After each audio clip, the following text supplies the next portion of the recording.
hoggaanka sare ee xisbiga talada dalka Soomaaliland haya ee kulmiye ayaa ka qayb galay munaasabad ka dhacday hotel guuleed ee magaalada Hargeysa oo ahayd mid ay taageerayaasha dalada sahan oo ay ku mideysan yihiin dhalinyarada deegaanada Ceel Afweyn Hulul ay taageero ballaaran ugu miijinayeen xisbiga talada dalka Soomaaliland haya ee kulmiye. munaasabadan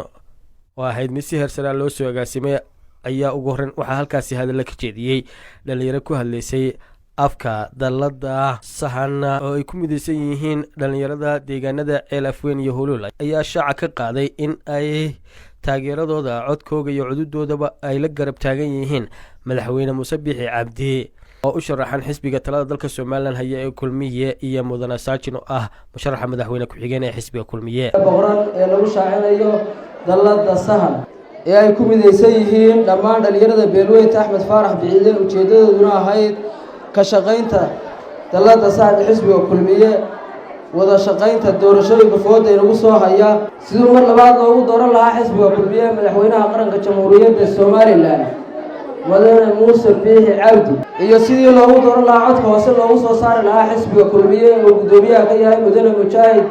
Maxamed Kaahin Axmed Ahmed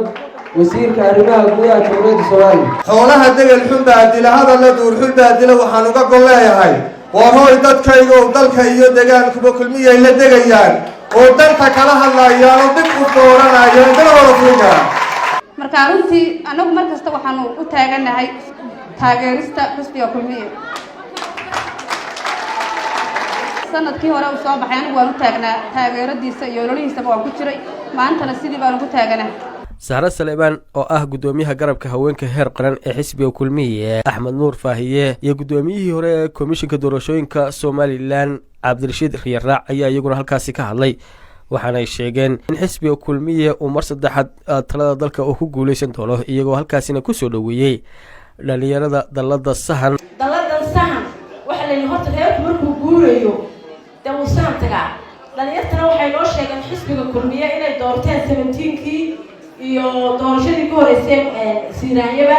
marka waxay dib waxaan u indhaynay kulmiye wuxuu qabtay waanu sahan tagnay markii aanu aragnay wax kale way iska daayeen wadada burca ka baxday ilaa ceerigaabo qabata waxay nala ahaatay xisbiga yagii inaanu shaqadiisii halkii aanu ka geli lahayn u bahawno marka halkan taageerin maahe waa shaqada halkii ay ka geli lahaayeen ee ay ka qaban lahaayeen iyagoo deegaamo aad u ballaaran way soo yareeyeen hoos bay ka soo qabteen waxay ku betelaan deegaamo fara badan. waxa loo baxayaa hayaanku waxa weeye kulmiyaynu soo saarayna waxa la soo saarayaa xisbiga kulmiye waxa la soo saarayaa musharaxa xisbiga ayaa la soo saarayaa Muuse Biixi Cabdi inagu garan mayno dadka kale sharaxan waxaynu garanaynaa oo biyihiisa cabnay oo ku indha dilacsanay xisbiga kulmiye haddaydan idinku jirin markii la idinka haye waxayna tahay waxyaabaha baahiyaha jirana warkooda si fiican bay xukuumaddu u haysaa oo debada saabka iyo gobolka looga soo gudbiyey dunidana maalintii lama wada dhisi karo wax badan baa la qabtay wixii dambena waa la qaban doonaa doorasho wal iyo waqti walo dee madaxweyne la doortaba waxbaa laga helaa marka dambena aynu madaxweynaha dooran haddii alla ka dhigo inta hadhay baa la dhammaystirayaa. gabagabadii waxaa halkaasi iyaguna ka hadlay gudoomiye ku-xigeenka koowaad ee xisbiga kulmiye mudane Cabdicasiis Maxamed Samaale iyo gudoomiye ku-xigeenka saddexaad ee xisbiga kulmiye ahna wasiirka wasaaradda horumarinta biyaha Soomaaliland Saleemaan Yuusuf Cali Koore waxaan hadalladooda ka mid ahaa gurigii aad joogtay ee laga maamulay talada iyo meeshii aad joogtay ee laga maamulay iyo calaamadii aad lahayd haddii ninkugu yiraahdo arigan ma lihid maxaad odhanaysaa? shalay Siilaayaa joogo gudoomiye ka ahaa oo madaxweyne ka noqday maantana Maxamed Kaahin baa jooga soo sidaa ma maantana Maxamed Kaahin ayaa calaamadaasi saaranta madaxweynuhu waa murashax intayada kalena waxaanu nahay taageerayaashii. anigu dalada sahan baa leeyahay hoos u dhaadhici maayo dalada sahan soo dhawaada